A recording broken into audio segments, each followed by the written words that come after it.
नमस्कार, DD news पर आप दो टूक देख रहे हैं। मैं हूं अशोक श्रीवास्तव। तो आखिरकार पहले चरण के मतदान का तारीख जो है वो आ ही गई। कल 102 लोकसभा सीटों के लिए वोट डाले जाएंगे और इन 102 लोकसभा सीटों के लिए जो तमाम राज्य हैं उनमें 21 राज्य हैं जहां पर पोलिंग होगी और ये राज्य असम से लेकर अरुणाचल प्रदेश से लेकर तमिलनाडु तक हैं। पहले दौर के मतदान में, पहले दौर के चुनाव प्रक्रिया के बीच चुनाव प्रचार में तमाम तरह के मुद्दे उठे। हर पार्टी ने अपने अपनी तरह से अपने पॉलिटिकल मुद्दों को उठाया, विरोधियों पर प्रहार किया। लेकिन ऐसा लगता है कल जो कुछ हुआ, देश ने देखा, उससे ऐसा लगता है कि 22 जनवरी को अयोध्या में जो भगवान श्री राम के मंदिर में उनकी जो प्राण प्रतिष्ठा हुई थी, कल माहौल देखकर ऐसा लगा कि चुनाव के बीच एक बार फिर राम एक बड़ा मुद्दा बन गए हैं।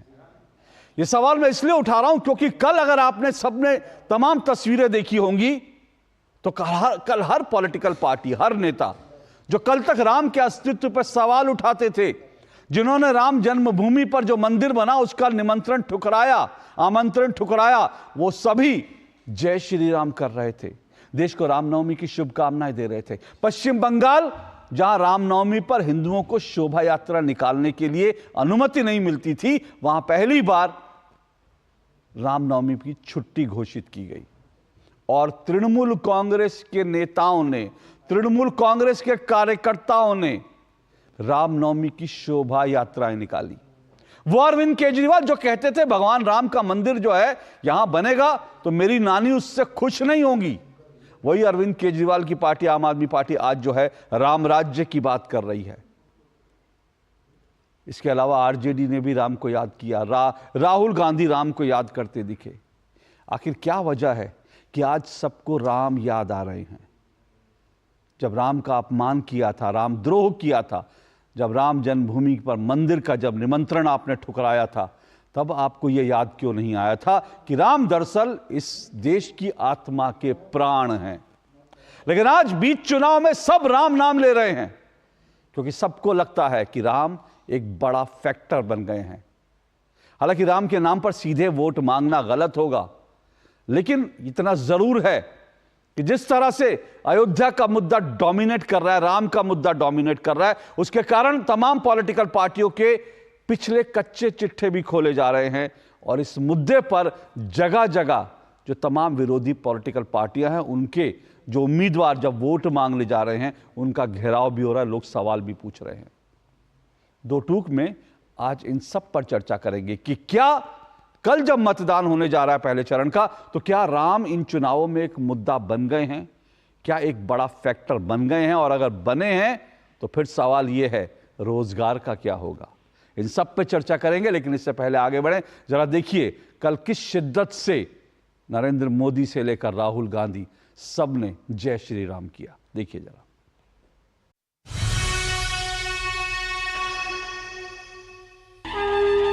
रमन्ते यस्मिन् इति रामः, जिसमें रम जाए वही राम है। राम के आदर्श, राम के मूल्य, राम की शिक्षाएं सब जगह एक समान है। जय जय श्री राम, जय जय श्री राम। प्रभु राम के जन्मोत्सव को हम सब ने यहां से उसमें शरीक होकर के आज जब सूर्य देवता स्वयं प्रभु राम जी के जन्मदिन को मनाने के लिए अयोध्या की धरती पर किरण के रूप में उतर रहे हैं, पूरे देश में एक नया माहौल है। रामनवमी की आप सबको, देश को बहुत बहुत शुभकामनाएं।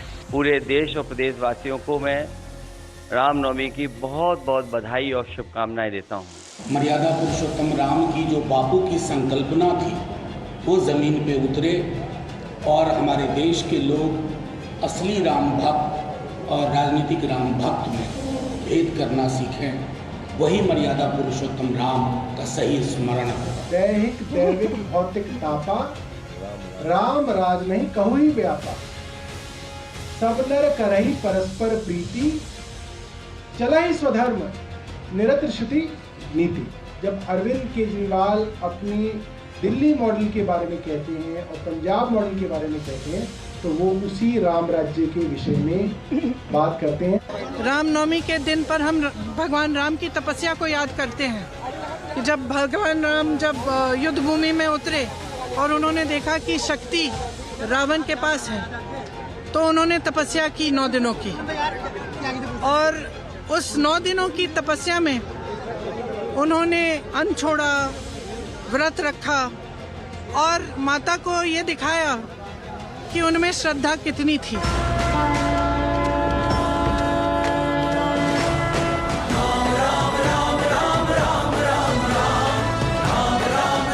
आने वाले युग में इससे अच्छा तो हम अनुभूति नहीं कर सकते थे सर, लेकिन जो हमारे प्रधानमंत्री और माननीय योगीनाथ जी जो आज करके दिखाया है वो हम लोग अविश्वसनीय है सर। हमारे भाई पहले हमारे तो रामलीला को हमने छोटे से टेंट के अंदर दर्शन किए, और मोदी जी ने बहुत अच्छा मंदिर बनवाया, बहुत अच्छी मतलब व्यवस्था है।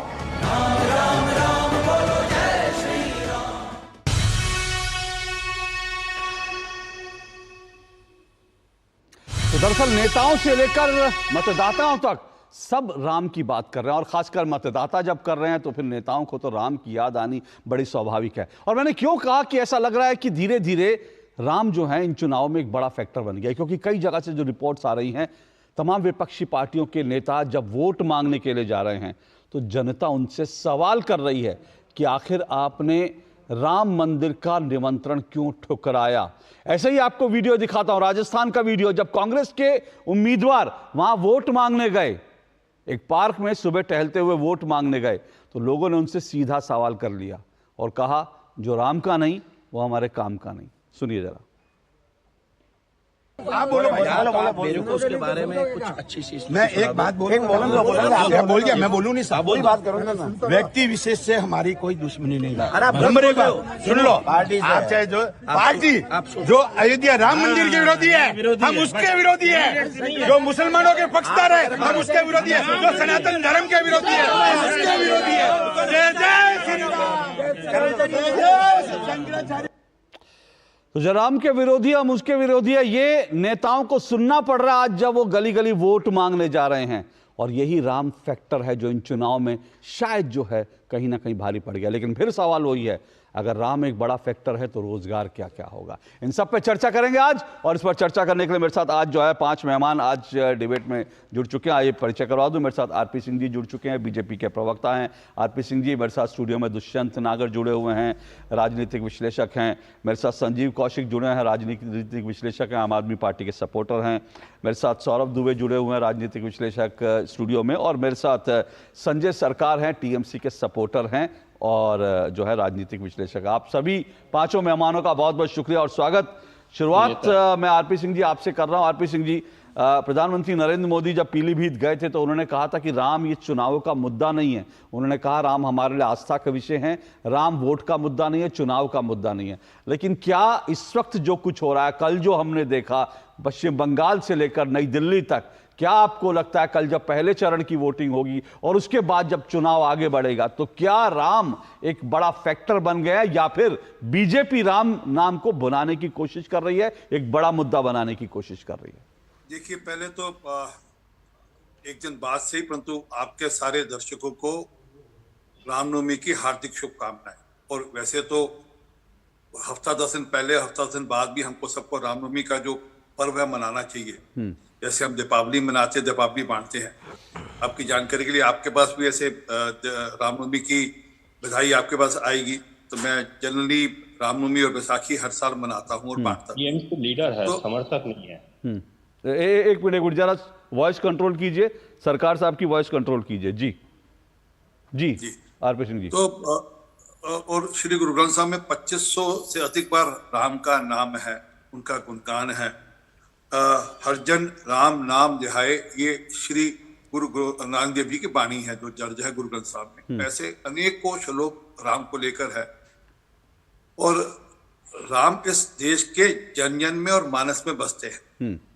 और ये कोई राजनीतिक चर्चा या राजनीतिक मुद्दा नहीं है। राम, लोगों ने उनको राजनीतिक मुद्दा बनाने की कोशिश की है। और हमने जब उस राम के मंदिर की बात पालमपुर वाले अपने अधिवेशन में रखी, तो हमने ये सोच कर नहीं कि इसका कोई राजनीतिक लाभ, हम तो तब सत्ता में भी नहीं थे, तो सत्ता बहुत दूर थे, तो ये सोच कर नहीं कि कोई हमने सत्ता प्राप्ति के लिए या हमने सत्ता के लिए या, क्योंकि हमारी इस देश की जो मूल आस्था है, इस देश की जो मूल संस्कृति है, उसके प्रति हमारी कटिबद्धता थी, इसलिए हमने वह अपने पालमपुर वाले अधिवेशन के अंदर हमने उसको रखा। अलग अलग पार्टी ने अलग अलग समय पे अपने अनुसार से विरोध किया। कई बार ये भी कहा गया कि राम काल्पनिक है, एक बार कोर्ट के अंदर भी कहा गया कि 2019 तक अगर राम मंदिर बन जाएगा तो इसका राजनीतिक लाभ हो, उसको राजनीति से जोड़ा जाएगा, इसका राजनीतिक लाभ होगा। तो ये सारे पक्ष रखे गए। जब राम मंदिर के स्थापना के लिए जब लोग चले, उन पर गोलियां चलाई गई और बाद में छाती ठोककर ये भी कहा गया कि हाँ हमने गोलियां चलाई, जरूरत पड़ी तो और गोलियां चलाते। कुछ जगह ऐसी भी हैं जहां पर जय श्री राम का जयकारा लगाने पर लोगों को जेल में डाल दिया गया। ऐसी सरकारें भी हैं यहाँ पे इस प्रकार की घटनाएं भी घटी। तो इस देश में एक माहौल था। ऐसे भी नेता आज हैं जो अपने राम राज्य की कल्पना के अनुसार वो अपना परिपथ से निकाल रहे हैं और अपनी वेबसाइट बना रहे हैं। वो ये भी कहते थे कि उनकी नानी ने ऐसा कहा कि जहां पर मस्जिद है वहां पर मंदिर नहीं बनना चाहिए, ऐसी भी उनकी कल्पना थी। वो आज बदल रहे हैं। आज वो हनुमान चालीसा भी पढ़ते हैं, हनुमान जी की बात भी करते हैं। तो चीजें बदल रही हैं आस्ता आस्ता, अच्छी बात है। जितने इवन राजनीतिक दल राम का साथ जुड़े, और मैं आज फिर कह रहा हूँ, राम का किसी भी पंथ के साथ कुछ लेना देना नहीं। लेकिन आरपी सिंह जी वो बात ठीक है। एक छोटी सी बात कह रहा हूँ, राम हम सब के लिए वैसे ही है जैसे किसी हिंदू के लिए है। वो इस देश की आत्मा है, ये बात समझ में आनी चाहिए। ये जो लोग कहते नहीं वो मुसलमानों के लिए या हिंदुओं के लिए या सिखों के लिए, राम को आप किसी जाति धर्म, अगर धर्म के नाम से धर्म कहते हैं, मैं हालांकि उस धर्म को धर्म नहीं मानता, उसको जिसको रिलीजन कहते हैं आप, तो उसमें आप बांध भी नहीं सकते आप राम।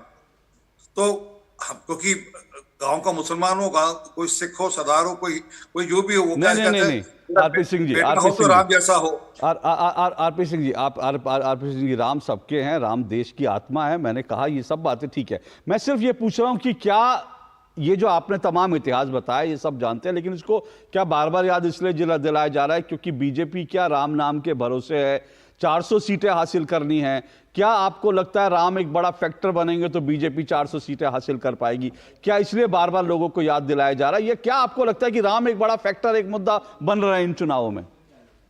नहीं, आपको कहाँ लगता है कि हम जैसे कि हम खड़े होकर कह रहे कि नहीं, हाँ, हालांकि राम मंदिर बनाने में सरकार ने जो चेष्टा करनी थी करी, परंतु कोई ऐसा तो नहीं कह रहे कि राम मंदिर बने इसलिए वोट डालो, ऐसा तो कहीं नहीं हो रहा। हम तो क्या कह रहे हैं कि अगर हमने 55 करोड़ लोगों के वो आयुष्मान भारत का लाभ दिलाया, अगर 11 करोड़ किसानों को किसान सम्मान निधि दिलाई, हमने 10 करोड़ से अधिक बहनों को उज्ज्वला गैस स्कीम में अगर हमने उनको गैस का चूल्हा और गैस दी, या हमने 14.25 करोड़ लोगों को जल से नल दिया, तो हम तो उसके आधार पर हम वोट मांग रहे हैं ना। हम तो इस बात पे वोट मांग रहे हैं, हम तो जो हमने काम किया और हमारे जो आगे की जो रचना है, हमारी जो आगे की सोच है, उस पे वोट मांग रहे हैं। अगर हमने 1 करोड़ हमने लखपति दीदी बनाई और किस प्रकार से हम 3 करोड़ लखपति दीदी बनाएंगे, उस पे वोट मांग रहे हैं। अगर हमने 4 करोड़ लोगों को सिर पे छत दी और 3 करोड़ लोगों को सिर पे छत देने की अगले 5 साल में कमिटमेंट कर रहे हैं, हम उसके आधार पर वोट मांग रहे हैं। अगर हमने लोगों को लोन दिया ताकि वे अपना व्यापार, अपना रोजगार अच्छा कर सके, तो हम उसके आधार पर लोग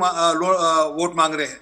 तो वोट का इससे जोड़ना ठीक नहीं, परंतु हाँ, आज देश पूरा का पूरा देश सांस्कृतिक राष्ट्रवाद की ओर, जिसके राम मूल केंद्र हैं, उसकी ओर बढ़े तो अच्छी बात है। ठीक है, सांस्कृतिक राष्ट्रवाद आपका मुद्दा है, जिसके केंद्र में भगवान श्री राम है, इसलिए आपको लगता है अगर उसकी बात हो तो उसमें कोई अर्ज नहीं है।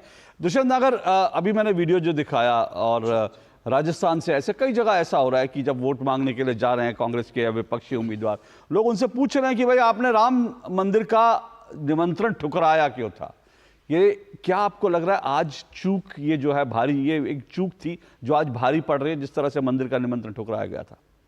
देखिए, इस पर लोगों की अपनी अपनी राय है, और जिन महाशय ने जिन्होंने अपनी बात रखी है उनका भी एक भाव है, उसका भी सम्मान होना चाहिए। और कांग्रेस पार्टी ने जो स्टैंड लिया, जयराम रमेश जी ने स्पष्टता से जो कहा कि हमारे लिए राम, हमारे लिए धर्म, हमारे लिए भगवान आस्था का विषय है, हम उसके ऊपर राजनीति नहीं करना चाह रहे। और कांग्रेस पार्टी ये एक राजनीतिक कार्यक्रम है, राजनीतिक कार्यक्रम में नहीं जाएगी। उससे पूर्व में कांग्रेस पार्टी अयोध्या के श्री राम मंदिर में दर्शन के लिए उनके नेता, उनकी सुप्रिया श्रीनेत जी और यूपी के अध्यक्ष बहुत सारे लोग गए, तो उनके उस भाव का भी आदर होना चाहिए। और जैसा कि आरपी सिंह जी ने कहा कि हमारे तो जो चुनावी मुद्दे हैं वो लोन है, रोजगार है और बहुत सारी चीजें उन्होंने गिनवाई, तो ये बड़ी अच्छी बात है। इन्हीं मुद्दों पे चुनाव लड़ा जाना चाहिए। राम तो सबके हैं, प्रत्येक भारतवासी के हैं, 140 करोड़ लोगों के हैं। और क्यों भारतवासी के, पूरी दुनिया में राम को मानने वाले हैं। पूरी दुनिया में देखिए इस्कॉन के टेम्पल्स हैं और स्वामी नारायण संप्रदाय के टेम्पल्स हैं, उनमें सब जगह भगवान राम की आरती सुबह 4 बजे होती है। तो राम तो परमात्मा है जी। राम तो आदि और अंत तक जितनी भी हम कथा कहानी पढ़ेंगे, जो भी लिटरेचर ले आए, उसमें राम का वर्णन जरूर नहीं। मैं पर्सनली नहीं दुष्यंत जी, मैं पर्सनली नहीं जाता किसी पर, मैं पर्सनली, लेकिन आपको लगता है कि क्योंकि कल से तो मैं देख रहा हूं कि सारे लोग जो है राम राम कर रहे हैं, सारे नेता राम राम कर रहे हैं। मैं यही कह रहा हूं, क्या देश की राजनीति बदल गई है? क्या जो नेता मानते नहीं थे, आपने राम जन्म जो मंदिर का निमंत्रण आपने कहा राजनीति थी इसलिए नहीं गए, ठीक है ना, लेकिन वो जो है आज उसका क्या इंपैक्ट पड़ेगा मैं नहीं जानता। ये तो जब नतीजे आएंगे तब सामने आएगा। लेकिन आपने कहा कि कांग्रेस के नेता गए थे, वो कैसे गए थे मैं उसमें भी नहीं जाऊंगा, क्योंकि कांग्रेस का झंडा लेकर के मंदिर में जा रहे थे, तो उसके बाद क्या कुछ हुआ था मैं उसमें भी नहीं जाऊंगा। लेकिन क्या आपको लग रहा है कि एक टेक्निकल चूक हुई है? ये ठीक है, उन्होंने कहा राजनीति नहीं करेंगे, बीजेपी भी कहती है राजनीति नहीं करेंगे, लेकिन वो एक मुद्दा बन गया है ना, आम लोगों के लिए मुद्दा बन गया है कि आप मंदिर का निमंत्रण ठुकरा रहे हैं। कांग्रेस के कई नेताओं ने इसी बात को कहकर पार्टी से किनारा कर लिया कि भाई देखिए इस तरह से जो है यहां राम का नाम लेना मना है, यहां पर इस तरह से जो है हिंदुओं की बात करना मना है, इसलिए कई नेताओं ने पार्टी छोड़ दी। तो क्या एक टेक्निकल चूक आपको लगता है कांग्रेस से हुई है, इसकी भरपाई हो जाएगी आपको लगता है? मुंडे मति भिन्ना, अलग अलग लोगों की अलग अलग राय है और सबकी राय का स्वागत है। चुनाव, बेरोजगारी, महंगाई, इन मुद्दों पर आगे बढ़ रहा है, लोग चर्चा कर रहे हैं। राम के प्रति आस्था सबकी है और रहेगी। चुनाव होते रहेंगे, आते रहेंगे, जाते रहेंगे, भारत आगे बढ़ता रहेगा। हम रहें ना रहें, राम और राम की कथा, उनकी भक्ति सदैव रहेगी। संजीव कौशिक, जाहिर सी बात है कि चुनाव तो उन मुद्दों पर होना चाहिए, लेकिन जो आम जनता से जुड़े मुद्दे हैं, इसीलिए जो है अरविंद केजरीवाल जी ने मना किया था। उन्होंने कहा था ये मंदिर जो अयोध्या में बन रहा है, ये तो मेरी नानी इसको स्वीकार नहीं करेंगी। लेकिन आज तो राम राज्य की बात हो रही है, राम याद आ रहे हैं आम आदमी पार्टी को भी। राम से किसको परहेज है बोला? अरविंद केजरीवाल को तो था। सौम्य, शांत, करुणामयी, जिसके सूरत को निहार भर लेने से मन में शीतलता का भाव आ जाए, सारे विकार खत्म हो जाए, वैसे हमारे राम हैं। किसने बना दिया राम को तमाशे के लायक? भारतीय जनता पार्टी ने। मेरी बात तो जब तक पूरी बात नहीं होगी, पूरी बात आधी अधूरी बात नहीं। एक मिनट सर मुझे आप सुनिए, आप पूरी बात करिए, आप पूरी बात कीजिए, लेकिन शब्द पे मुझे घोर आपत्ति है। राम का जब तक पूरी बात नहीं होगी, शब्द है ही नहीं। पूरी बात मेरे संदर्भ भी गलत है सर। मैं संजीव जी माफी चाहता हूँ, राम का तमाशा बनाने की किसी की औकात नहीं है। जिस राम के चेहरे से नहीं तो आप प्लीज ये शब्द मत कहिए, मेरा आपसे निवेदन है, इन शब्दों को वापस लेके आप अपनी बात कीजिए। राम का तमाशा बनाने की हैसियत, हिम्मत, औकात किसी की नहीं। जिस राम के चेहरे से तेज झलकता हो, तेज में जिस राम का चेहरा हो, उस पे आप शीशे के टुकड़े से प्रकाश डाल करके राम को प्रकाश में करने का प्रयास कर रहे हैं। हम इसके संदर्भ में बात कर रहे हैं। बोल रहे हैं सर आप? वही बात कर रहे हैं, मैं वही बात कर रहा हूँ। क्या बोल रहे हैं सर? मैं देख बोल रहे हैं पूरी बात नहीं, कुछ भी नहीं बोल रहे हैं, सच बोल रहे हैं। जो बोले सच बोल रहे हैं। आपको सूर्य तिलक से आपत्ति है? कोई आपत्ति नहीं है। राजा राम सूर्यवंशी थे, और अगर कोई आपत्ति नहीं है हमें, मैंने कहा कोई आपत्ति नहीं है, लेकिन राम को जिस तरह से राजनीतिक इस्तेमाल किया गया है, इस पे आपत्ति है हमें। मैं बार बार ये बात कहता हूँ, लगातार भारतीय जनता पार्टी ने, हमें कोई ऐतराज नहीं है। मैंने कहा कि हमारे पार्टी के नेता गए, पूरे परिवार के साथ गए जब जाना था, तो आपके इवेंट में नहीं गए। राम से मिलना था, राम से मिलने गए। आपके इवेंट में नहीं जाना था, नहीं गए। अभी भी मैं कह रहा हूं, राम से किसी को परहेज नहीं है, लेकिन आपने जो राम का इस्तेमाल किया है राजनीति में, इससे निश्चित रूप से परहेज है। और देश की जनता ये बात समझती। अरे छोड़ दीजिए ना, राम को आम लोगों के लिए छोड़ दीजिए। अब सारे लोगों के नाम है हिंदुस्तान के, इमाम हिंद है तो राम। आपके नेता खा रहे हैं जेल के अंदर। अब भी लगातार हर इलेक्शन में नेता जेल के अंदर खा रहे हैं बेरोजगारों के बारे में बात कर लीजिए ना। राम के बारे में आप क्यों बात करेंगे? आप बेरोजगारों के बारे में बात कीजिए ना। सत्ता में बैठे हैं ना, लोगों ने आपको चुना है सत्ता में। तीसरा आपका विवादित बयान संजीव भाई, आप कालनेमी की भूमिका में मत जाइए, कालनेमी वाली भूमिका में मत जाइए कि कोई कालनेमी की भूमिका नहीं है। आप बताइए कि आपको पिछली 10 सालों में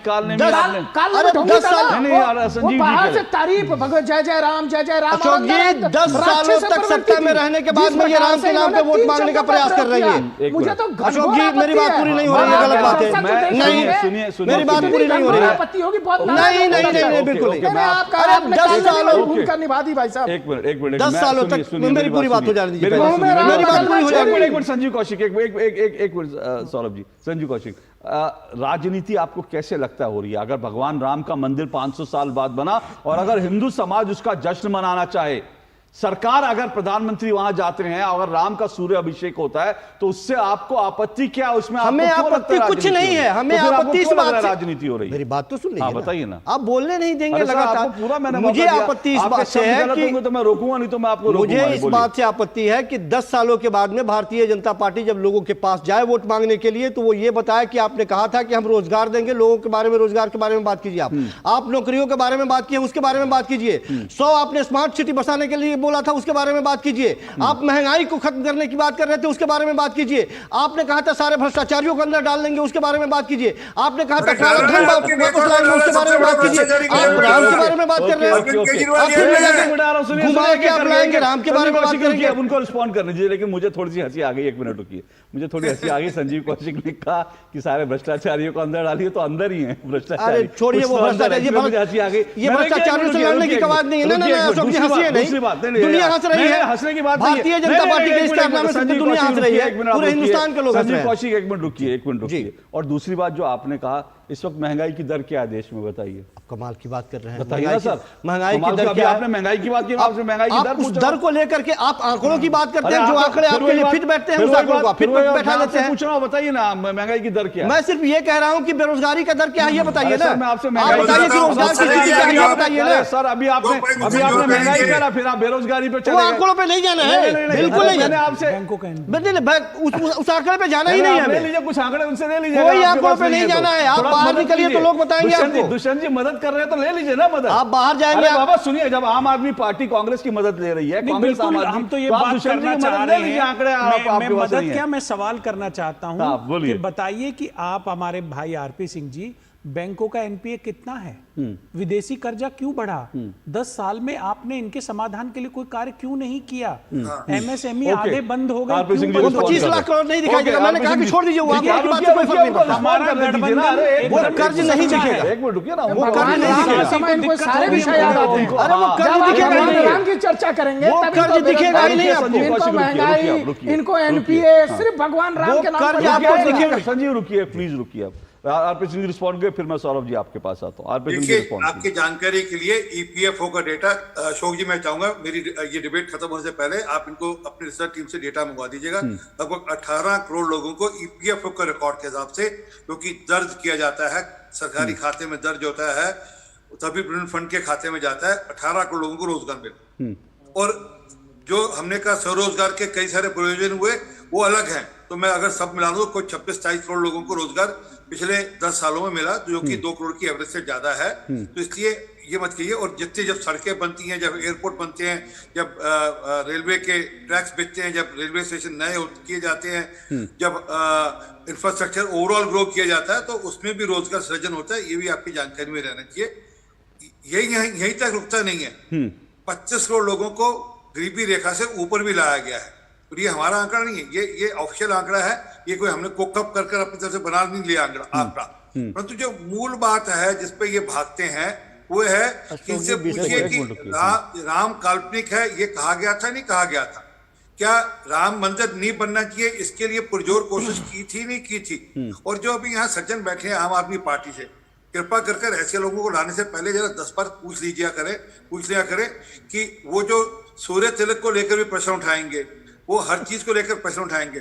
और मैं चाहूंगा इन्होंने जो आज बोला मुझे लगता है वो प्रश्न नहीं, वो उन्होंने जो प्रश्न उठाया वो गलत थे, इसलिए मैंने उनको टोक भी दिया। जो उन्होंने शब्द मेरा निवेदन सुन लीजिए,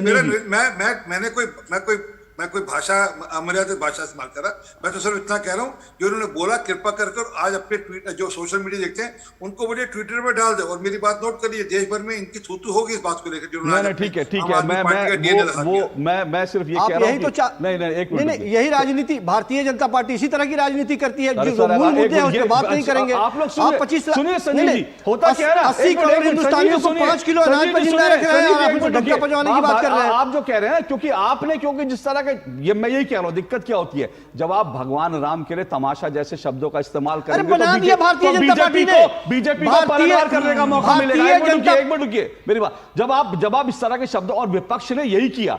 आप राम मंदिर को लेकर, मैं फिर कह रहा हूं ना, कांग्रेस के बड़े बड़े नेताओं ने अगर कांग्रेस छोड़ी ये कहकर कि भैया वहां पे राम को लेकर के जिस तरह के रिएक्शन होते हैं, जिस तरह से धर्म को हिंदू जाने वाले जाएंगे। एक मिनट रुकिए, नहीं ये मत कहिए कोई भी जाने वाला जाएगा। मुझे फिर उस सत्ता में रहने वाले लोग ऐसे ही कुछ ना कुछ बहाना बना के जाएंगे। सारे बहाने बनाते हैं, वो छोड़िए सत्ता के लिए आप लोग भी तो बीजेपी वाले भी तो उधर गए, वो भी बहाना बनाए। ठीक है ना, मैं अब आपको सब बहाने अगर नजर आते हैं तो फिर अरविंद केजरीवाल के खाने का भी बहाना आज, ये भी मत छोड़िए कि आज वो भी उठा था, मुझे उस दिशा में मत ले जाने के लिए मजबूर कीजिए कि नवरात्रों में कैसे बैठकर जेल में अंडे खा रहे थे, मुझे उस दिशा में मत ले जाइए। मुझे मत ले जाइए। अंडे भी है उनकी डाइट जो कोर्ट में रखी गई है, सब उसमें अंडे भी है। मुख्यमंत्री कहता है कि रोजाना भी है, मुझे उस तरफ डॉक्टर से परामर्श लेने की इजाजत दीजिए। रोजाना मुझे उस तरफ मत ले जाइए प्लीज। सौरभ जी रिस्पॉन्ड कीजिए। सौरभ जी, क्या आपको लगता है कि ये जो मैं फिर पूछा, देखिए मुद्दे चुनावी मुद्दे तो जनता से जुड़े होने चाहिए, इसमें कोई दो राय नहीं, लेकिन राम अगर लोगों की आस्था पर, लोगों को लगा कि उनकी आस्था के साथ मजाक उड़ाया, पॉलिटिकल पार्टियों ने आस्था पर चोट किया, तो लोगों के लिए मतदान या वोट जो है एक उनके लिए एक वो भी एक जरिया होता है कि भाई जिसने हमारे राम का अपमान किया, जिसने हमारे भगवान राम के मंदिर का निमंत्रण ठुकराया, हम अपने वोट की ताकत से उसको भी अपनी ताकत दिखाई।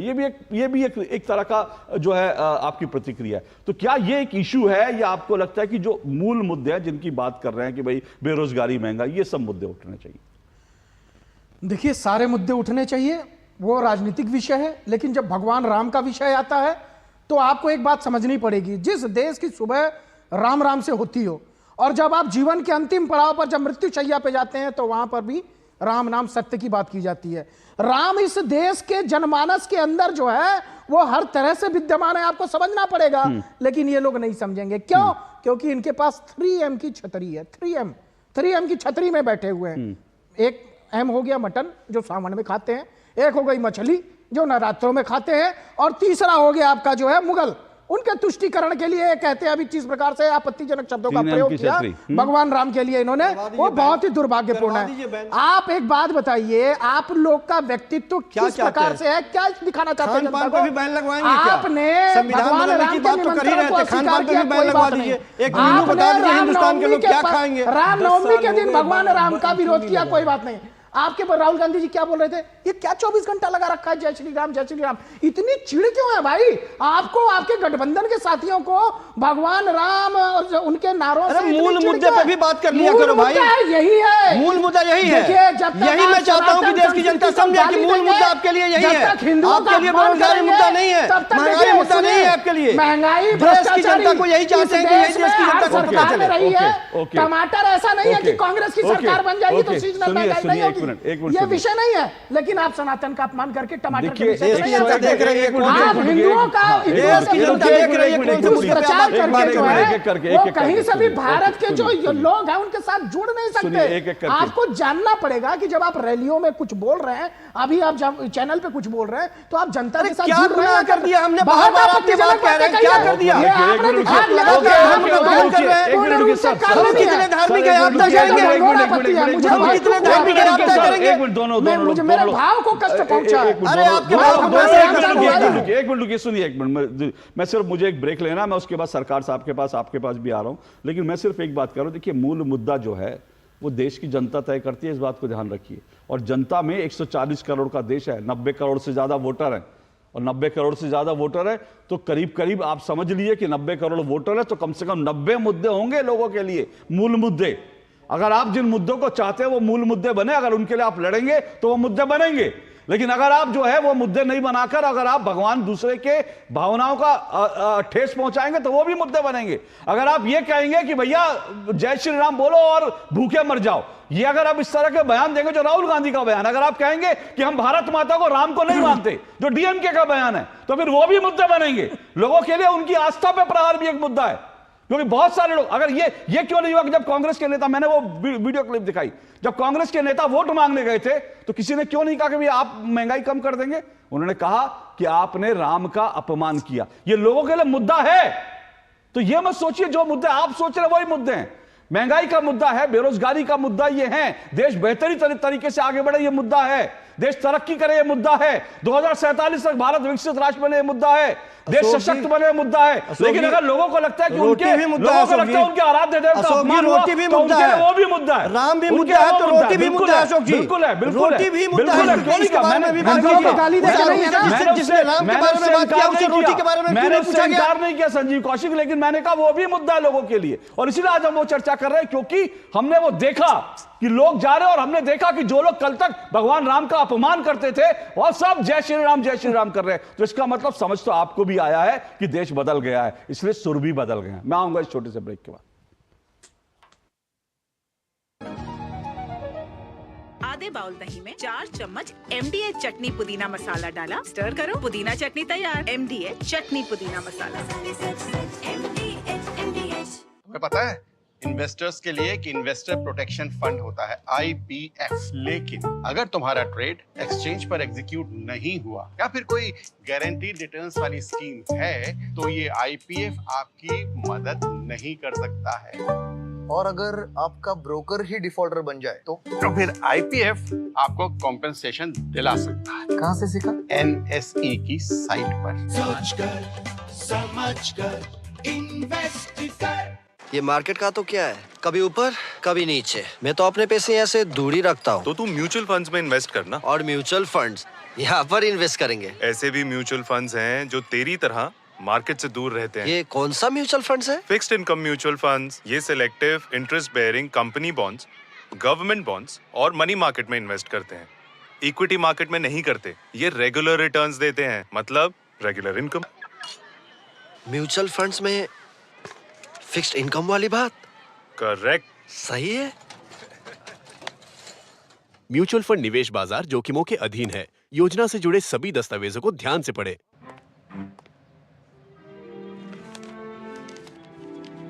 इतनी जल्दी पैसे डबल? ओ, जमा करोगे तो फिर भुगतोगे। यहाँ लाओ। ऐसी लुभाने वाली स्कीम में पैसे जमा करना यानी धोखे की संभावना, इसलिए पहले पूरी जांच, उसके बाद पैसे जमा, नहीं तो आपके पैसे हो जाएंगे RBI कहता है जानकार बनिए, सतर्क रहिए। यकीन है खुद पर है नाज। सुनती हूँ अपने मन की आवाज। कभी शर्मीली तो कभी हूँ जाबाज। रुकना मेरी आदत नहीं, थमना मेरी चाहत नहीं। मैं हूँ नारी, यही मेरा अंदाज। हर जिम्मेदारी मैं बखूबी निभाती हूँ। वोट दे, प्राउड वोटर कहलाऊंगी। पूरे देश संग चुनाव का पर्व मनाऊंगी।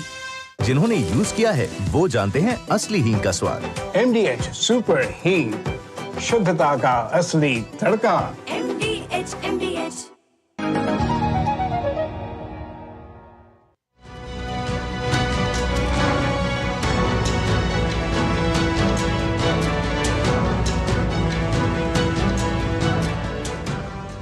दो टुक आप देख रहे हो, दो टुक में हम चर्चा कर रहे हैं। राम आए हैं। 22 जनवरी को जब प्राण प्रतिष्ठा हुई थी अयोध्या में, तब तो पूरे देश में एक गीत बज रहा था, राम आए हैं। लेकिन अब जब चुनाव चल रहे हैं तो फिर कल एक बार फिर लगा देश में राम आए हैं। बीच चुनाव भी राम आए हैं, क्योंकि हर पॉलिटिकल पार्टी, हर नेता कल राम की धुन गा रहा था, राम नाम की धुन गा रहा था। जो लोग कल तक राम को लेकर जिनको ऐतराज था राम को लेकर जो तमाम जो है वो आपत्तिजनक शब्दों का इस्तेमाल करते थे, वो भी कल जय श्री राम कर रहे थे, भगवान राम को याद कर रहे थे। क्या ये जो है देश बदल गया है, या वोटर्स की ताकत है, या दरअसल जो एक खास किस्म का वोटर है जो संगठित हो गया, जिसको लगता है कि उसकी आस्था का, उसके धर्म का मजाक नहीं होना चाहिए? क्या ये जो परिवर्तन है ये ग्राउंड पर है, या फिर इसको जनरली मुद्दा बनाने की कोशिश हो रही है? इन सब पे चर्चा कर रहे हैं। मेरे साथ 5 मेहमान हैं। आरपी सिंह जी हैं बीजेपी से, दुष्यंत नागर हैं राजनीतिक विश्लेषक, संजीव कौशिक राजनीतिक विश्लेषक, आम आदमी पार्टी सपोर्टर हैं, सौरभ दुबे हैं राजनीतिक विश्लेषक, और मेरे साथ संजय सरकार हैं जो राजनीतिक विश्लेषक है, टीएमसी सपोर्टर हैं। संजय सरकार जी, पहली बार रामनवमी पर छुट्टी हो गई है पश्चिम बंगाल में, इसके लिए आपको बधाई देता हूँ, शुभकामनाएं देता हूँ, साधुवाद देता हूँ हिंदू समाज की ओर से। और कुछ वीडियोस भी मैंने देखे थे कि टीएमसी के लोग भी जो हैं वो शोभा यात्रा निकाल रहे थे, जय श्री राम कर रहे थे। ये वही टीएमसी है जिनके शीर्ष नेता को जय श्री राम से आपत्ति थी, ये कहा था कि खाल खिंचवा दूंगी, जय श्री राम बोलने पर जेल में डलवाने की बात होती थी। क्या बदल गया है पश्चिम बंगाल में भी, बदलाव है ये? पहले तो देखिए, मेरे बंगाल में लास्ट 10 दिन से 5 त्योहार एक साथ में चल रहा है। नील पूजा, भगवान महादेव का आराधना होता है, मेरे माता और बहनें लोग जो है वो फास्टिंग रखते हैं। चैत्र संक्रांति, नया साल बंगाल का गिरा है, रामनवमी, साथ में बासंती दुर्गा पूजा। ये जो दुर्गा पूजा होता है ये ओरिजिनल दुर्गा पूजा होता है, जो आपको सितंबर और अक्टूबर जो अकाल बदन दुर्गा पूजा होता है। ओके, दुर्गा पूजा भी 2 टाइम में होता है, ठीक है। तो 5 त्योहार बंगाल में एक साथ में चल रहा है। आप सभी को शुभकामनाएं देता हूं और तमाम देशवासियों को शुभकामनाएं देता हूं, और भगवान से प्रार्थना करते हो सबको मंगल करे, सबको सहमति दे, सबको अच्छा तरफ से रखे, और धर्म के नाम पे राजनीति ना हो, यही है। लेकिन मैं सबसे बड़ा बात है, देखिए, राम पुरुषोत्तम राम को कौन बोला? हम लोग नहीं मानते। बंगाल में राम मंदिर आज से नहीं 200 साल पुराना है, सेंट्रल एवेन्यू में है। वहां पर हर दीदी भी जाती है, सब जाते हैं, हम लोग भी जाते हैं, सब जाते हैं। जगन्नाथ देव का मंदिर प्रतिष्ठा हुआ है दीघा में। इस्कॉन का सबसे बड़ा, मतलब वर्ल्ड में सबसे बड़ा मंदिर मायापुर में तैयार हो रहा है। बंगाल गवर्नमेंट का बहुत बड़ा कॉन्ट्रीब्यूशन है। मैं कहना चाहता हूं, बंगाल में हमेशा पूजा और संस्कार, संस्कृति और सबसे क्रांति का भी भूमि है ये। लेकिन मेरे भाई सबसे बड़े बात है, जानकारी बहुत कुछ नहीं है, इसके लिए बंगाल के बारे में बहुत कुछ बोला जाता है। मैं आपको बताना चाहता हूं भारतीय जनता पार्टी को सिचुएशन क्या है आज के तारीख में। आज के तारीख में भारतीय जिससे सिचुएशन है, ना उनको पास में राम लहर है, ना पुरुषोत्तम राम का कृपा है, इनको पास में नहीं है, कृपा भी नहीं है। ये आईसीयू में घुस चुके हैं, आईसीयू से बचने के लिए कोशिश कर रहा है। तो मेरे भाई 3 एम के बाद बोल रहे हैं, मटन, मछली और मुगल के बारे में। मैं तीनों चीज के बच्चे, अच्छा, कालीघाट मंदिर है यहाँ पर, और यहाँ पर दक्षिणेश्वर का मंदिर है, फिर असम में कामाख्या मंदिर है, और महाराष्ट्र का आपको मालूम है विरार स्टेशन का जिद्दानी मंदिर है। वहां पर बलि होता है। बलि में क्या करता है, वहां पर बकरा बलि दिया जाता है, भैंस को भी बलि दिया जाता है, उसको बाद में उसको प्रसाद करके खाया जाता है, ठीक है। तो अगर कहिए वो अगर प्रसादी आदमी खाता है तो इसको नाराजी का है। मछली चिढ़ाइए मत ना, सनातनियों को चिढ़ाइए मत दिखा करके। नहीं, आप सनातनी का चिढ़ा नहीं रहे, आप सुनिए, आप जहाज में बैठ करके दिखाते हैं, चिढ़ाते हैं, बहुत कमी है। जो आप खाते हैं वो ठीक है, उसको दिखा करके चिढ़ाइए मत, अपमान मत करिए सनातनियों को। ओके संजय जी, संजय जी आप अपनी बात पूरी कर लीजिए। संजय जी आप अपनी बात पूरी कीजिए, लेकिन एक बात मेरी सुन लीजिए, उसके बाद आप अपनी बात जारी रखिए। आप जो कह रहे हैं उसमें किसी के खान पान पे परहेज नहीं होना चाहिए, इसमें कोई दो राय नहीं। लेकिन एक बात, लेकिन सुनिए, मैं आपको मौका दे रहा हूं, मैं आपको मौका दे रहा हूं, सिर्फ एक टिप्पणी के साथ संजय जी मैं आपको मौका दे रहा हूं, एक टिप्पणी के साथ मौका दे रहा हूं। देखिए, दूसरी बात यह कि वो, क्योंकि उन दिनों को लेकर एक विशेष बात हुई थी जिसका जिक्र सौरभ जी ने किया, क्योंकि वो नवरात्र के दिन चल रहे थे। मैं नहीं जानता कि रामनवमी के दिन में बलि होता है, और अच्छा ठीक है। दूसरी बात जो आपने स्वरूप में सबको बांटा जाता है खाने के लिए, ठीक है। दूसरी बात हकीकत बता रहा हूं मैं आपको। ओके, ठीक है। अगर प्रूफ चाहिए तो मैं आपको उसको, ये देश तो सबका है ना। जो नहीं खाते उनका क्या करेंगे आप? जो नवरात्रों में व्रत रखते हैं, जो बलि नहीं देते हैं, उनका क्या करेंगे? आप देश के नेता हैं या एक वर्ग के नेता हैं? सुनिए, आप देश के नेता हैं, आप अगर उनको चढ़ाएंगे नवरात्रों में जिनका व्रत है, अब बीच में बताइए, जो शुद्ध शाकाहारी है। सौरभ जी एक मिनट रुकिए, सरकार साहब सुनिए, मेरा एक सवाल ले लीजिए, फिर आप मेरा सवाल ले लीजिए। सरकार साहब मेरा सवाल ले लीजिए। बाद में मेरे को समय दिया है, मैं संजय जी, बाद में आप मेरे को समय, मैं संजय जी आप ही को नहीं, मैं आप ही को दोबारा समय दे रहा हूं। मैं आप ही के पास आ रहा हूं, मैं अभी किसी के पास नहीं जा रहा, मैं सवाल लेके आप ही के पास आ रहा हूं। मेरा सवाल सिर्फ यह, आपने अभी कहा ना कि राम की पूजा सब करते, ठीक है, बिल्कुल, मैं उसमें किसी की आस्था पे कोई वो नहीं कर रहा, लेकिन संजय जी इसी बंगाल में तो हमने वो वीडियो देखे थे ना, जहां पे एक व्यक्ति ने, गरीब आदमी ने सड़क के किनारे खड़े होकर जय श्री राम का नारा लगा दिया था। ममता दीदी गाड़ी उनकी आगे चले गई थी, उतर के आई और कहा खाल खिंचवा दूंगी, जेल में डलवा दूंगी, और ये सब तो बंगाल में हुआ था ना। नहीं, इसका जवाब हम दे रहे हैं आपको, इसको जवाब भी दे रहा है, एक एक करके सब जवाब देंगे। आप बहुत सारे सवाल पूछे हैं, लेकिन वक्त नहीं दीजिएगा तो हम अशोक जी जवाब कैसे देंगे? नहीं, आप जवाब दीजिए, जो सवाल है उन पे लिखने के लिए वक्त तो दीजिएगा ना अशोक जी।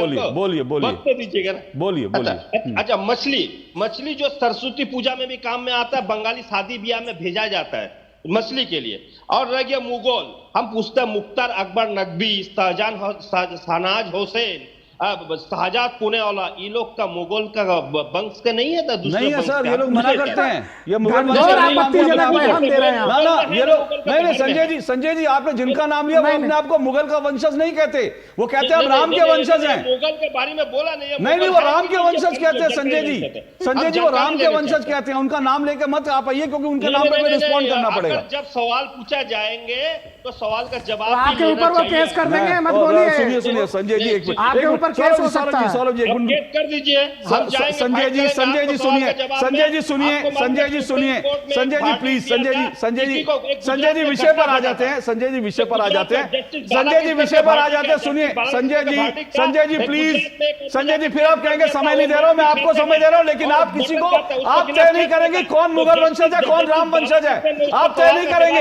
हो सकता है ममता दीदी अपने आप को मुगल का वंशज मानती होगी, लेकिन जिनका आपने नाम लिया वो अपने आप को राम का वंशज मानते हैं। बोलिए, सवाल का जवाब दीजिए, सवाल का जवाब दीजिए, जानकारी होना चाहिए, सवाल का जवाब दीजिए। राम के बारे में बोल रहे हैं, दीदी इसने कुछ काम नहीं किया। मैं एक चीज आपको बता रहा, कल आपको देखा बंगाल में एक रैली हुआ था, भारतीय जनता पार्टी का कैंडिडेट है, इसके नाम क्या है मालूम है? देबाशीष धर एक आईपीएस ऑफिसर था। यहाँ कोर्ट से निर्देश दिएगा कोई हथियार लेके आप वहां पर रैली नहीं कर सकता है। और देखिए एक आईपीएस पढ़े लिखे आदमी यूपीएससी से आता है, वो हथियार लेकर जा रहा है। देखिए आईपीएस ऑफिसर अगर इस तरह से काम करेंगे तो आपको उल्लंघन तो हो सकता है। ठीक है, गलत है लफड़ा के बारे में। ये 30 मार्च 2023 का एक भारतीय जनता पार्टी का कार्यकर्ता हथियार लेके ओपन फायर करते राम। अरे बाबा, आपकी सरकार है ना, आपकी सरकार है, आप लोग एक्शन लीजिए, कौन रोक रहा है? हम लोग भी तो राम, सरकार जी एक मिनट सुनिए, सरकार जी अब सुनिए, सरकार जी सुनिए, पत्थर नहीं छोड़ा है। सरकार जी अब सुनिए जरा, एक मिनट रुकिए, आरपी सिंह जी रिस्पॉन्ड करना चाहते हैं। आपने तमाम अखबार दिखा दिए, सब दिखा दिए, जो आपने अखबार दिए मैं उनको देख नहीं पाया, लेकिन आपने जो जानकारी दी वो सही होगी, मैं उससे इनकार नहीं कर रहा हूं, आपने सही, लेकिन सर सुनिए तो सही, प्लीज सुनिए सरकार जी, मैं कह रहा हूं सही होगी, मैं नहीं मना कर रहा, आरपी सिंह जी उसका रिस्पॉन्ड करेंगे। लेकिन जिस वीडियो का मैंने जिक्र किया वो वीडियो पूरे देश ने देखा था कि एक आदमी के ऊपर ममता दीदी चिल्लाती हुई आई थी और कहा था खाल खिंचवा दूंगी, जेल में भर दूंगी, राम का नाम लिया, तो उससे आप इनकार कर रहे हैं। जो वीडियो देखा, अखबार आप दिखा रहे हैं, आरपी सिंह जी रिस्पॉन्ड कीजिए। बोला तो तुम जय श्री राम कर रहे हो, तुमका अधिकार है। कहा खाल खिंचवा दूंगी, ये ममता दीदी के शब्द थे, ममता दीदी के शब्द थे, जय श्री राम बोलने पर खाल खिंचवा दूंगी, ये ममता दीदी के शब्द थे, खाल खिंचवा दूंगी। आरपी सिंह जी रिस्पॉन्ड कीजिए। सरकार जी अब नॉन स्टॉप मत बोलते रहिए, अब इनकी आवाज बंद कर दीजिए। सरकार जी ऐसे नहीं, नॉन स्टॉप मत बोलिए। मैंने जो सीधा मैंने सारे तथ्य दिए, मैंने आपके सारे तथ्य स्वीकार है, लेकिन मेरे सवाल का जवाब नहीं आया कि जो ममता दीदी कहती थी कि राम का नाम लेने पर कहती थी खाल खिंचवा दूंगी, आज अगर वो जय श्री राम कर रही है तो कोई ना कोई बदलाव तो होगा। बाकी जो आपने जो रिस्पॉन्ड किया, आरपी सिंह जी रिस्पॉन्ड कीजिए। ये कल के रामनवमी का वीडियो है, बंगाल का, मुर्शिदाबाद का, वहां पर ये आपके चैनल पे भी चला है, जिस प्रकार से वहां पर टीएमसी के कार्यकर्ताओं ने गुंडाई करते हुए पत्थरबाजी करी, वह सबकी जानकारी में है। और जिस प्रकार से सरकार जी रुकिए, मैं आपको रिस्पॉन्ड करने का मौका दूंगा, रुकिए सरकार जी, रुकिए, रिस्पॉन्ड करने का मौका दूंगा, उनकी बात होने दीजिए जी।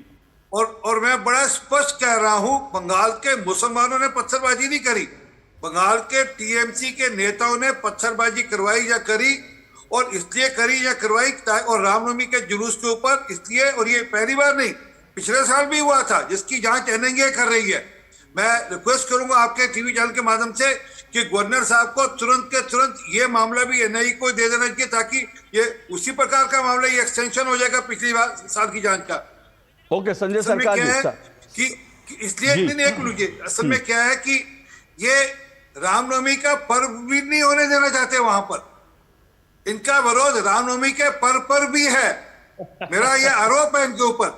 और मैं इसलिए कह रहा हूं कि दीदी ने पहले ही कहा था कि रामनवमी के पर्व पर ठंडा पानी पीजिएगा, वो उकसाएंगे। वो मैसेज दे रही थी, वो बड़ा स्पष्ट मैसेज दे रही थी। और अगर आपके पास, दीदी के पास वो जानकारी थी, तो दीदी ने अपनी पुलिस के माध्यम से एक्शन क्यों नहीं कराया? ओके क्यों नहीं रखवाया? संजय सरकार जी, छतों पर पत्थर पाए गए, क्यों नहीं उनको रोका गया? संजय सरकार जी 10 दिन में, सुनिए संजय सरकार जी सवाल ले लीजिए, उसके बाद 10 दिन के अंदर ममता जी ने 3 बार रामनवमी को के अवसर पर दंगों की बात की, 10 दिन में 3 बार। और सवाल यह है, आप ये क्यों बार बार इस तरह के बोलते हैं कि रामनवमी होगी तो ही दंगे होंगे? क्या हिंदू दंगाई है क्या? आप लोग इस तरह का मैसेज देते हैं, इसलिए मैं कह रहा हूं, इसलिए लोगों की भावनाएं जो आहत होती हैं, इसलिए ये सब चुनावी मुद्दे बनते हैं। बोलिए। मैं जवाब दे रहा हूं अशोक जी, जवाब दे रहा हूं।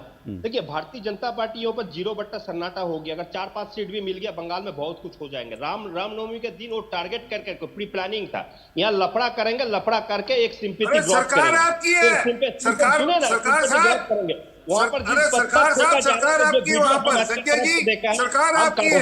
एक मिनट करके हाँ। काफी चैनल में हम बैठे थे, हम देखे थे नीचे से हजारों आदमी को प्रमाणिक था, वहां पर रैली करके जा रहे, तो ऊपर में 7 से 8 आदमी को ऊपर में पत्थर बस रहा है। संजय जी नहीं, संजय जी एक बड़ा सुनिए, नहीं संजय जी एक बड़ा तार्किक सवाल है। संजय जी सुनिए, एक बड़ा तार्किक सवाल है। आपकी वहां पर सरकार है, ठीक है ना?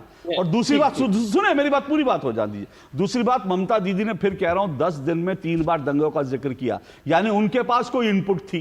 आपकी सरकार है, आपके पास इनपुट है, फिर भी उसके बाद दंगे हो जाते हैं, फिर भी रामनवमी पे पत्थर पड़ जाते हैं, और फिर आप कहेंगे कि हमारी कोई जिम्मेदारी नहीं है। अच्छा 1 मिनट दीजिए अशोक जी, जवाब हमको देने के लिए। 1 नंबर तो मॉडल कोड ऑफ कंडक्ट जब पड़ जाता था, प्रशासन क्या होता है, निर्वाचन पिछली बार क्या हुआ था, पिछले साल क्या हुआ था, हाँ पिछले साल क्या हुआ था? पिछले साल तो चुनाव नहीं हो रहे थे, पिछले साल तो मॉडल कोड ऑफ कंडक्ट नहीं था। पिछले साल का तस्वीर दिखाते, देखिए 30 जून के दिन में, 30 मार्च के दिन में 2023 में भारतीय जनता पार्टी सरकार तो आपकी है, आपकी सरकार है, वैक्सीन क्यों नहीं लेते? आपकी सरकार है, वैक्सीन क्यों नहीं लेते? ओके, मेरा आरोप है कि आपकी सरकार खुद कराती है। रुकिए मैं बंगाल से, रुकिए। दूसरे नंबर बात मेरे सुनिए, हाँ बोलिए। आपको बता रहे हैं 30 मार्च के दिन में, लास्ट ईयर में भारतीय जनता पार्टी को जो कार्यकर्ता मैं दिखा रहा हूं, अगर चाहिए तो कैमरा दिखा सकता है, ये भारतीय जनता पार्टी के भगवा पर के कार्यकर्ता गोली के फायर करते करते पिस्तौल लेके जा रहा था। ठीक है, हमने इसको भी अरेस्ट किया है। और आप सुनिए, वहां पर कल जो घटना घटे, वहां पर ओसी भी, वहां पर जो पुलिस ऑफिसर इंचार्ज था वो भी घायल हुए हैं, बुरे तरफ घायल, हॉस्पिटल में भर्ती है। भारतीय जनता पार्टी को जमीन पैर से निकाल गया। सर दंगों की भविष्यवाणी तो ममता दीदी ने करी थी ना।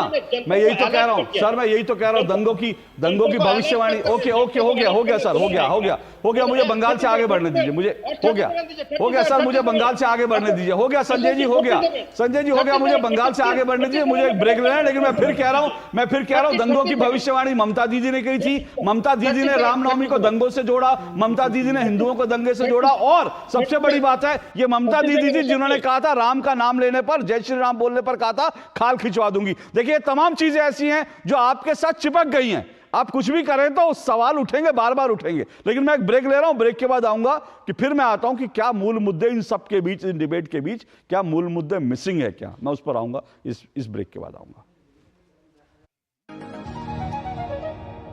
आज दही बड़ा खाने का मन है।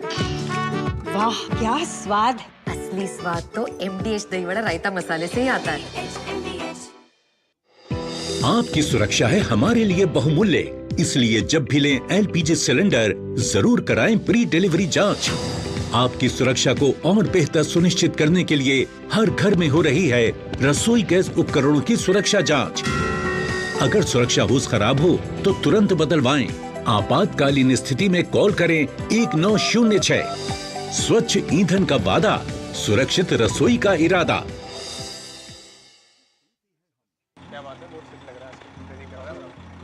3 महीने में पैसे डबल। वाह, फास्ट और हाई रिटर्न्स भी।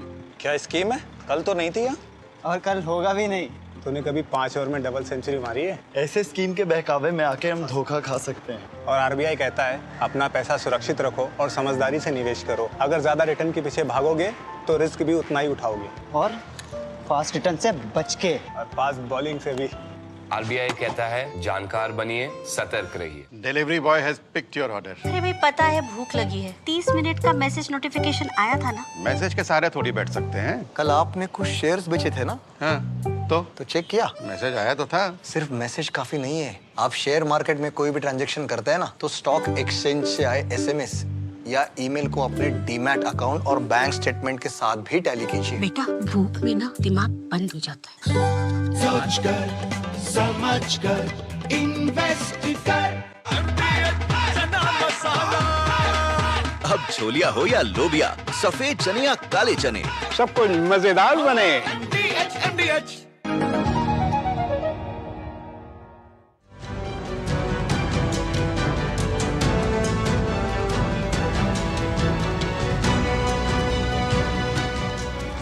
दो टुक आप देख रहे हो। दो टुक में हम चर्चा कर रहे हैं। राम आए हैं, चुनाव के बीच राम की एक बार फिर जिक्र हो रहा है, चर्चा, और ये तमाम नेता जय श्री राम कर रहे हैं और साथ साथ वोटर्स जो हैं वो पॉलिटिकल पार्टियों से सवाल कर रहे हैं कि आखिर हमारे राम मंदिर के उद्घाटन पर आप क्यों नहीं गए। इन सब पे चर्चा कर रहे हैं। डिबेट को आगे बढ़ाऊंगा, लेकिन उससे पहले बता दूं आज गुरुवार है, तो आज वक्त है हमारी जो क्विज है उसके विनर्स के नाम बताने के। तो आज गुरुवार के दिन हमने पिछली बार शुक्रवार को आपसे सवाल पूछा था कि भारत की पहली महिला मुख्य चुनाव आयुक्त कौन थी, और उसका सही जवाब है वीएस रमा देवी। जी हाँ, वीएस रमा देवी सही जवाब है। और हमारे 3 लकी विनर्स जो हैं उनके नाम आप स्क्रीन पे पढ़ सकते हैं, और तीनों लकी विनर्स को बहुत बहुत बधाई, शुभकामनाएं, और आपको आपका पुरस्कार आप तक जल्दी पहुंचा दिया जाएगा। और कल आपसे एक नया सवाल जरूर पूछेंगे। लेकिन एक बार फिर बढ़ते हैं आज की डिबेट पर। दुष्यंत नागर जी, सवाल एक बड़ा सिंपल है। देखिए, मैं कह रहा हूं मूल मुद्दों की बात तो होनी चाहिए, इसमें कोई दो राय नहीं, और मूल मुद्दे सब लोग उठाते हैं और उठाने भी चाहिए। लेकिन अब ए राजा का बयान है, कांग्रेस की सहयोगी पार्टी, इंडिया अलायंस की सहयोगी पार्टी, मैं बाकी बयान छोड़ दिए, सनातन को लेकर जो बयान दिए उन्होंने, उनको एड्स, मलेरिया, डेंगू बताया, लेकिन ए राजा का बयान है, वो कहते हैं जय श्री राम, वो कहते हैं कि राम और भारत माता को हमें स्वीकार नहीं है। वो कहते हैं राम और भारत माता हमें स्वीकार नहीं है। क्या ये मुद्दे अगर किसी के दिल को ठेस पहुंचाते हैं, तो क्या चुनाव में उन नेताओं से उनकी जवाबदेही नहीं पूछेगा कि भाई अगर आपको भारत माता से भी परहेज है, आपको राम से भी परहेज है, तो फिर आप मेरे दरवाजे पे वोट मांगने क्यों आ रहे हैं? मेरे लिए तो इंपॉर्टेंट मुद्दा है ये। बिल्कुल ए राजा से पूछना चाहिए और उसके मतदाता का अधिकार है। लेकिन ए राजा ने कोई प्रश्न किया, उसकी एक अपनी इंडिपेंडेंट पार्टी है, उसके लिए जयपुर में जो चुनाव लड़ रहा है उस पर सवाल करना उचित नहीं है। कांग्रेस पार्टी है, उसका एक अपना संविधान है, उसके अनुसार वो लोगों से वोट मांग रही है। समाजवादी पार्टी है, उसका अपना एक सिस्टम है, अपना संविधान है, अपने उसके मुद्दे हैं, उस पर वो वोट मांग रही है। रही बात, सनातन धर्म बहुत व्यापक है, उसमें मूर्ति पूजा भी है, उसमें आर्य समाज भी एक पंथ है, बहुत सारे पंथ हैं, सबकी अपनी आस्था है। लोग अपने अपने तरीके से अपने अपने आराध्य की, अपने अपने ईश्वर की आराधना करते हैं, अपना जीवन यापन करते हैं। आपकी अनुमति हो तो एक चौपाई मैं भी बताना चाहता हूँ, रामायण की चौपाई है। जो माया सब जगह ही नचावा, जासु चरित लखी काहू न पाया, सोई प्रभु भ्रु भ्लास खग राजा, नाच नटी इव सहित समाजा। तुलसीदास जी कह रहे हैं कि जो ये भौतिक जगत है, जैसे कि आज हमारे साथी ने अभी दुबे जी ने कहा कि भाई राम मुद्दा है, फलाना है, ठीक है, इनका एक अपना है, लेकिन भगवान राम की एक इशारे पे, भगवान राम के एक इशारे पे, उनकी भ्रिकुटी मात्र के एक इशारे पे ये पूरी सृष्टि चलती है। परमात्मा है तो राम पे किसी एक व्यक्ति का अधिकार नहीं हो सकता, एक दल का, एक आस्था का नहीं। राम पे अधिकार, राम तो राम तो सबके हैं, लेकिन परमात्मा है जी। जो राम को माने ना उसके राम थोड़ी हो सकते हैं, जो माने ना, जो कहे राम का अस्तित्व ही नहीं है, ये मैं कहना चाहता हूं। किया तो कांग्रेस ही छोड़ छोड़ के चले गए। ये अभी हमारे आरपी सिंह जी ने कहा, गौरव वल्लभ क्या कह रहे हैं कि राम को क्या कह रहे हैं? लालची लोग हैं, ये कह तो आज इधर है कुछ कह रहे हैं, कल उधर है कुछ कह रहे थे। हाँ बिल्कुल लालची लोग हैं। वो ये तो कह रहे हैं कि कुछ राम का प्राप्त करने के लिए इधर आ गए, कुछ प्राप्त करने के लिए उधर थे। आचार्य प्रमोद कृष्ण का क्या लालच? बिल्कुल आचार्य प्रमोद कृष्णम का भी कोई ना कोई होगा, भविष्य में पता चल जाएगा। अभी मुझे क्या पता, अभी तो मैं नहीं कह सकता। लेकिन कल तक ये लोग कांग्रेस के लिए दिन रात क्यों लड़ते थे? आप ही के चैनल पे लड़ते थे, आज बदल गए। लेकिन मैं एक चीज करेक्शन करना चाहता हूं आरपी सिंह जी की अनुमति से। आरपी सिंह जी ने कहा राम को काल्पनिक कहा, कांग्रेस पार्टी पे चिपका देते हैं बोल के इस बात को। अरे भाई कब कहा राम को कांग्रेस ने काल्पनिक? कभी नहीं कहा। एएसआई की तरफ से कोर्ट में एक जवाब दाखिल किया गया था जिसको कांग्रेस की सरकार ने वापस लेके संशोधन किया और कहा कि राम आस्था है, राम चराचर जगत के स्वामी है और राम सेतु शाश्वत है और प्राचीन है और रामायण से जुड़ा हुआ है। Okay, RP Singh ji respond कीजिए। देखिए, ये सच को कैसे कहना है या झूठ को कैसे बढ़ाना है ये बहुत अच्छी तरह जानते दुष्यंत जी। वो जो हल्फनामा था वो कोर्ट में दाखिल कांग्रेस सरकार की मर्जी के बिना, कोई हल्फनामा कोर्ट के अंदर एएसआई कोई अपने आप से नहीं दाखिल कर सकती। और जब तक सोनिया गांधी जी के यहाँ से फाइलें क्लियर कर होने जाती थी, इंडिपेंडेंट संस्थान है एएसआई। एक मिनट सर, रुक जाइए ना सर, आप दुष्यंत जी चौक करें ना, मैंने अच्छी बात, वो ऑन रिकॉर्ड है, ये तो जानकारियां ऑन रिकॉर्ड है, किताबों में लिखी गई हैं कि फाइलें क्लियर होने जाती थी जी, फाइलें क्लियर होने जाती थी 10 जनपद पे, वहां से क्लियर होकर रहे तब वो जमा हुई कोर्ट के अंदर। हाँ, ये मैं मानता हूँ बाद में जब दबाव बना तो दबाव के चलते इन्होंने सिर्फ हल्फनामा वापस लिया, उसमें ये जो अपनी तरफ से अतिशोक्ति जोड़ रहे हैं, जो बाकी शब्द जोड़ रहे हैं, वो सब नहीं बोले गए। परंतु जो मूल बात है, क्या कपिल सिब्बल जी का कोर्ट के अंदर हंगामा करना, ये कहना कि राम मंदिर 2019 के चुनाव के बाद बनना चाहिए, इसका मंदिर पहले बनेगा, उसका एक राजनीतिक दल लाभ देगा, ये कहा था नहीं कहा था, किसी और ने कहा था। और दूसरी बात, आपको निमंत्रण गया था, आपने निमंत्रण नकार दिया ये कहकर कि पॉलिटिकल प्रोग्राम था। कल तो रामनवमी थी, कल जा सकते थे। वैसे ये इंटरेस्टिंग है क्योंकि दुष्यंत जी, क्योंकि ये तो कहा गया था ना कि हम बीजेपी के कार्यक्रम में नहीं जाएंगे, बीजेपी का कार्यक्रम बता दिया गया था। लेकिन 22 जनवरी से आज हम जो है वो हम 16 जो है आज हम 18 जुलाई में, माफ कीजिए अप्रैल में आ गए। तो कम से कम, हाँ मैं आ रहा हूँ संजय जी, कम से कम उसके बाद कल रामनवमी पे चले जाते, वैसे चले जाते। बहुत नेता गए हैं, अपनी इच्छा किसी की, लेकिन आप नहीं जाएंगे तो सवाल तो उठते हैं। उस कार्यक्रम में भी आप देखेंगे हिमाचल गवर्नमेंट के मंत्री वहां गए, हिमाचल सरकार ने, राज्य सरकार है कांग्रेस की, उन्होंने छुट्टी, उन्होंने राजकीय छुट्टी रखी, 22 जनवरी की छुट्टी रखी। सोनिया गांधी, वो तो हिमाचल कांग्रेस को तो कहा जाता है, हिमाचल कांग्रेस जो है बिल्कुल अलग कांग्रेस है, उस डिबेट में नहीं जाता मैं, क्योंकि आपके मैं तो सीधा आपके शीर्ष नेताओं की बात कर रहा हूँ। मल्लिकार्जुन खड़गे जी जो आपके अध्यक्ष हैं, उनको देखिए, धर्म सबसे निजी आस्था का विषय है। नहीं, सबसे पहले निमंत्रण खड़गे जी ने मांगा था। उन्होंने प्रधानमंत्री को निमंत्रण मिलने पर सवाल उठाया था, कहा कि भाई हमको निमंत्रण तो हम जाएंगे वहां पर, प्रधानमंत्री को पहला निमंत्रण जा रहा है, और जब उनको निमंत्रण दे दिया तो गए नहीं। तो गजब है, ये निमंत्रण मांगते फिर गए नहीं, तो फिर ये इश्यू तो उठेंगे ना चुनाव में। नहीं, बिल्कुल भारतीय जनता पार्टी उठा रही है इश्यू को, तो लोग समझ रहे हैं क्यों उठा रही है, क्योंकि 10 साल में इनके पास बताने के लिए क्या है, कुछ नहीं है। नोटबंदी इनका बहुत बड़ा मास्टर स्ट्रोक था, नोटबंदी पे वोट नहीं मांग रहे, नोटबंदी की चर्चा नहीं कर रहे। जीएसटी रात को 12 बजे इन्होंने घंटा बजा के चलाई थी। सौरभ जी, दुष्यंत जी ये कह रहे हैं कि भाई दरअसल बीजेपी के पास अपने मुद्दे नहीं है, इसलिए जिस मुद्दे को जो है उठाने की कोशिश कर रही है बात। देखिए, भारतीय जनता पार्टी 2014 के बाद से नरेंद्र मोदी सरकार के नेतृत्व के अंदर जो है वो समाज कल्याण का भी काम हो रहा है, विकास का काम भी हर सेक्टर के अंदर हो रहा है। साथ ही साथ जो सनातन को इन्होंने अपमानित करने का प्रयास किया था, हिंदुओं को जो है हिंदुओं के खिलाफ दुष्प्रचार का काम किया था। इनके गृह मंत्री क्या बोल रहे थे, हिंदू आतंकवादी, वो तो इन्होंने भरे सदन में बोला था। इनके गृह मंत्री तो उस समय तत्कालीन गृह मंत्री थे। और आप जिस प्रकार से सनातन को कमजोर करते गए, आज हमारा धर्म भी मजबूत है। और एक बात और बताऊं आपको, ये जो चुनाव के समय जनेऊ पहनना और मंदिर जाना, आप एक बात समझ लीजिए, माया में दो गए हो, माया मिली न राम, वो हाल होने वाला है कांग्रेस पार्टी और उसके साथ गठबंधन में जितने लोग हैं। जिस प्रकार से आप सनातन का अपमान करते आए हैं, आज कहीं ना कहीं आपको एक अवसर है, अभी भी है, माफी मांग लीजिए आप। कल पहले चरण का चुनाव है, उसके पहले सभी सनातनियों से कह दीजिए हमसे गलती हुई, हमने निमंत्रण जो है स्वीकार किया और भगवान राम हमारे भी हैं, हमारे राष्ट्रीय अध्यक्ष जी, वो जाएंगे, कल ही चले जाए, परसों चले जाए। हम कितने सनातनी हैं, हम कितने धार्मिक हैं, ये सौरभ जी तय करेंगे, भारतीय जनता पार्टी तय करेगी कि हम कब जाएंगे। जनता तय करेगी, मैं जनता के सामने पार्टी तय करेगी, मैं जनता के सामने कह रहा हूं। राम के दरवाजे पर जाने के लिए आपके निमंत्रण का इंतजार नहीं, आप मत जाइए, हमें आप बोलेंगे तब हम जाएंगे।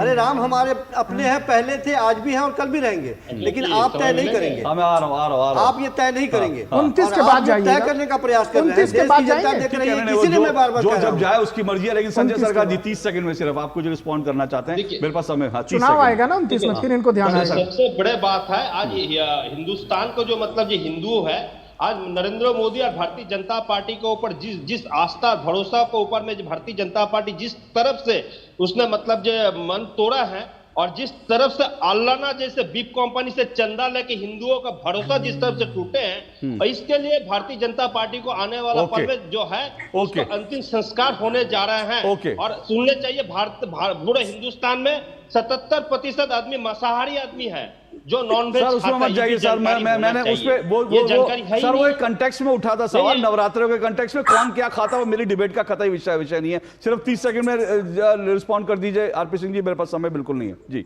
आरपी सिंह देखिए अशोक जी, मूल बात यह है कि लगातार विपक्ष भारत की जो मूल आस्था है, हमारी जो मूल संस्कृति है, उस पर कटोच करता है। नहीं पर वो तो कह रहे हैं कि आपका अंतिम संस्कार बीजेपी का होने वाला है चुनाव में। मैंने सब ये शब्द ही बताते हैं कि इनकी सोच और इनकी संस्कृति कैसी है। मैंने एक बार भी ममता दीदी को लेकर अपशब्द नहीं बोले, या मैंने ये नहीं बोला कि टीएमसी का तिया पांचा हो जाएगा, इस प्रकार के शब्द मैंने इस्तेमाल नहीं किए।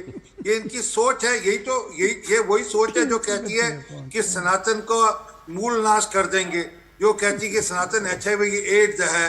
ये वही सोच है, ये वही सोच है जो कि एक पक्ष के वोट के लिए अपने नेताओं को छोड़ती है रामनवमी के दिन गुंडाई करने के लिए। ये वही सोच है जो कि राम के नाम लेने पर लोगों को जेल में डालती है। ये वही सोच है जो राम भक्तों पर गोली चलाती है। ओके सर मेरे पास समय इतनी है, लेकिन मैं एक बात कह रहा हूं, कल वोटिंग का दिन है, पहले चरण की वोटिंग है। मुझे लगता है क्योंकि कल पहले चरण में 39 सीटें जो है तमिलनाडु की हैं, इसलिए शायद पहले चरण में आपको राम नाम की गूंज थोड़ी हल्की सुनाई दी। हालांकि सभी पार्टियों की तरफ से मुद्दा आया, लेकिन मुझे लगता है कि जैसे जैसे चुनाव आगे बढ़ेगा ये मुद्दा जरूर गूंजेगा, एक बार फिर गूंजेगा। हम चर्चा करेंगे, लेकिन साथ साथ ये भी जरूर है कि राम की बात हो तो रोटी की भी बात हो, रोजगार की भी बात हो, और इन मुद्दों पर भी जब समय लगेगा और जब ये मुद्दे उठाएंगे हम चुनाव में इन मुद्दों को जरूर उठाएंगे, क्योंकि जनता से जुड़े मुद्दे हैं। तो जनता से जुड़े मुद्दे रोटी है, अगर रोजगार है, पर राम भी तो देश के हैं और राम का अपमान किसी को बर्दाश्त नहीं, और जो अपमान करेगा तो उस पर चुनाव में सवाल भी उठेगा।